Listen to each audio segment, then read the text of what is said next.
더불어민주당 국토교통위원회 위원들입니다.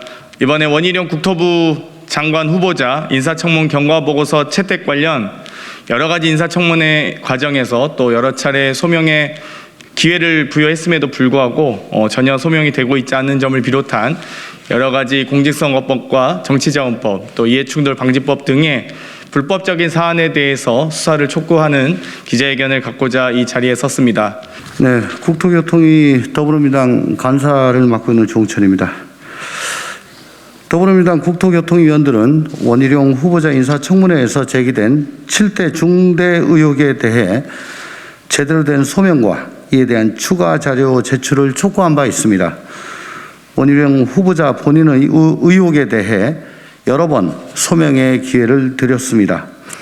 하지만 원 후보자는 거짓과 회피로 일관한 청문회 태도를 지금까지 유지하면서 끝내 묵묵부답으로 침묵했습니다. 윤석열 당선자는 지난 4일 원 후보자 인사청문 경과 보고서 송부를 오늘까지 요청했습니다.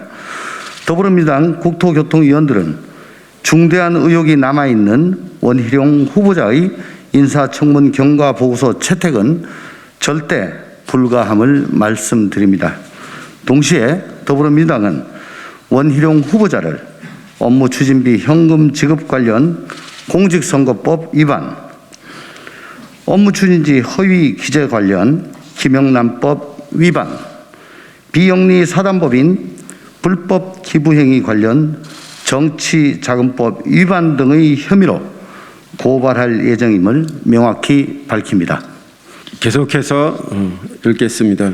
원희룡 후보자는 국민의 상식과 공정의 가치에서 납득할 수 없는 지점이 한두 가지가 아닙니다. 공직선거법, 김영란법, 정치자금법 등 3법 위반, 오등봉, 제주자원순환센터 등 주요 사업의 측근들의 개입, 셀프 특혜 의혹, 윤석열 테마코인 연관업체의 수의계약 의혹 등 7대 중대 의혹에 대해 명백한 해명이 없다면 사퇴는 물론 형사처벌 사항임을 경고했음에도 이를 무시했습니다. 제기된 의혹처럼 만약 원 후보자가 공적 권한을 악용해 사익을 챙겼다면 그 자체로 이해 충돌에 해당되며 이는 더 큰 부패의 씨앗이 될 수 있다는 것을 의미합니다. 중대 의혹들에 대해 아직까지도 자료 제출과 소명을 하지 못하는 이유는 무엇 때문입니까? 국민께서는 모든 의혹이 사실임을 후보자가 인정하는 것으로 볼 수밖에 없습니다. 이 고비만 잘 넘어가면 임명 강행 수순으로 갈 것이라는 계산을 하면서 버티면 된다는 생각을 갖고 계십니까? 국민들을 무시하지 마십시오. 제기된 의혹에 해명조차 못하는 후보자를 인정할 국민은 없습니다. 더욱 가관인 것은 청문회에서 공직선거법 등 법 위반 정황이 확인되어 보고서 채택이 불분명한 상황에서도 원희룡 후보자는 노골적으로 이번 지방선거에 개입하고 있습니다.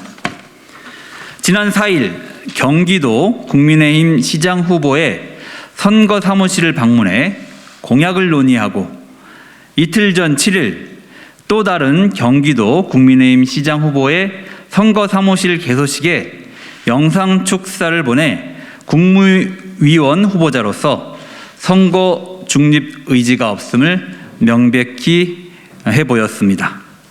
오늘 원희룡 후보자는 본인의 SNS에 이재명은 오등봉 반만 했어도 경기도망지사 할 일 없었을 것이다. 그냥 넘어가지 않겠다. 단단히 각오해야 한다. 라며 국회의원 재보궐선거에도 관여했습니다. 윤석열 당선인이 지방선거를 앞둔 시점에 민생 행보를 벌여 정치 개입이라는 논란을 일으키는 모습과 일맥상통합니다. 더불어민주당 국토교통위원들은 새 정부가 내세우는 원칙인 공정과 상식에 집중하고 있습니다. 국민의힘 역시 그동안 내세웠던 엄정한 잣대로 자격 미달 후보자를 철저히 걸러내야 합니다.